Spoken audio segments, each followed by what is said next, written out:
If you've ever had a gripe or a complaint and you want to express your feelings in the most effective way, we're going to show you how. Joining us this morning is Bruce Weinstein. Bruce is the ethics guy. Welcome back, Bruce. Hi, Jim. Hi, Chris. Nick, nice to see you again. All right, let's talk about basically. You have a complaint. Let's say you're in a restaurant. You have a complaint. What's the most effective way to make it heard? The first thing is, of course, to do something rather than nothing. Too often we leave the restaurant, we're disgruntled, we tell other people about it, nobody wins. So the technique that's to be used is called the praise sandwich. It is so warm and effective, no one can fail to be moved by this. What you do is, let's say you're my waiter and you've given me really lousy service. Instead of just, laying into you, I begin by saying something praiseworthy, sincere. I really appreciate your waiting on me today. It's really, I come here a lot and you're often my waiter, but, and here comes the criticism. The thing is, though, when we criticize, I don't use you language. I don't say, you really have a lot of nerve to treat me this way. I use I language.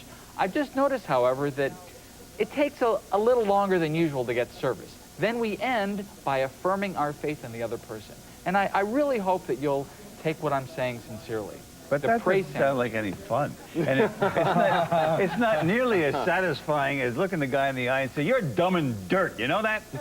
You know what? Speaking of that, when I got here to the green room, the muffins were stale. The Danish was like a hockey puck. You've got a lot of nerve to treat your guests this way. Every time I come here, it's like, when was this? When I was a senior in high school, that's when you ordered the muffins? Now when you hear something like this, you say, well, the heck with you. But if I say, I love coming here, I love being a guest on Good Day New York, but, I'd really be grateful if you could have some fresh bakeries, something made after the First World War. then that way, by winning you over with something sincere and flattering, you're more likely to take me seriously. You want a bagel without hairs on it, okay. Is that asking too much? I mean, come on. What if it's more than one thing? What if you get to a point where you're on maybe the second or the third thing in your dining experience that isn't quite right, and you worry about crossing the line and finally them going, look, get out of here if you don't like it? Well, look, it's in the restaurant's own business for you to be satisfied, because the best PR a restaurant can have is good word of mouth. So they want you to be happy. They want you to be satisfied. So if you're not getting effective results by going to the waiter, then you go to the manager, then you go to the owner, you go up the food chain. I mean, no pun intended. So they want you to tell other people how great the experience was. They thrive. They live and die by word of mouth. So they want you to be happy. Okay, let me ask you this. You go into a clothing store, you want to buy a suit. And this guy is not paying any attention to you. All he's interested in is selling you more shirts or more ties or another suit. And you want to express your dissatisfaction with the way you're being treated.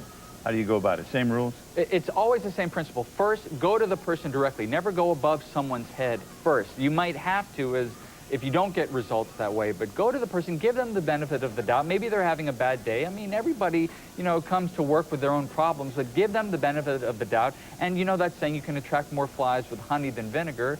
Smile, be decent, and I think people tend to mirror what they're getting. If they're getting positive energy, if they think you really care about them, they'll respond in kind.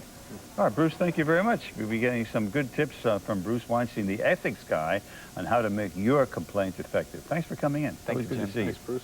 All right, what should I do? There's Bruce's book, if you want to go out and learn the whole thing. All right, Lynn is here now to tell you how to keep your afro looking good. Massage. Take care of that hair. Okay, care for the afro or African-American hair means condition, and